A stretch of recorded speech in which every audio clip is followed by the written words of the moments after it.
The U.S. Supreme Court may open the door for school choice in Nebraska. Right now, the 6-3 vote affects Maine. That state can no longer exclude religious schools from a tuition assistance voucher program.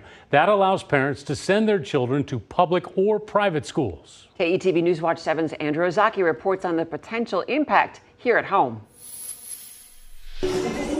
For over a decade, Clarice Jackson has been at the forefront pushing for school choice in Nebraska. She sees Tuesday's U.S. Supreme Court ruling a monumental step in the right direction. It's educational freedom.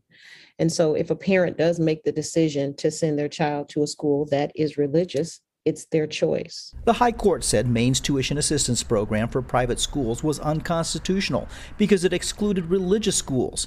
That's discrimination against religion, Chief Justice John Roberts wrote in the majority opinion. But Sonia Sotomayor and two other justices dissented, questioning where this court would lead next, writing, "This court continues to dismantle the wall of separation between church and state that the framers fought to build." Governor Pete Ricketts applauds the ruling. Our founders never intended that our religion should be separate from our public life. The American Civil Liberties Union says it reverses 2 decades of lower court rulings. People who may see this as a win are missing the big picture.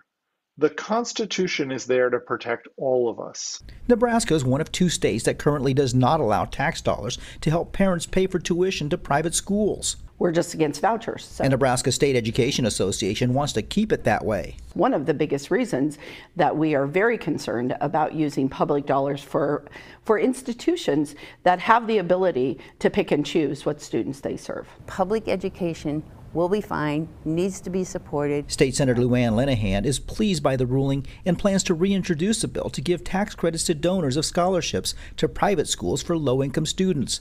That measure came 5 votes short of breaking a filibuster last session. And the fact that this moves any constitutional question out of the debate, I think is very helpful. Tom Venzer from the Catholic Conference believes the ruling opens the doors for school choice. That's going to include scholarship tax credit programs and education savings accounts and other opportunities. So, yeah, this is a great moment, a historic moment. Public schools, public dollars, that's where it goes. In Lincoln, Andrew Ozaki, KETV News Watch 7. Nebraska Senator Ben Sasse reacts to today's ruling. The U.S. Senator says, quote, "The First Amendment is the beating heart of American self-government, and today's ruling is an important victory for religious liberty." Sasse goes on to say it's a win for standing up for what you believe and a common sense First Amendment ruling.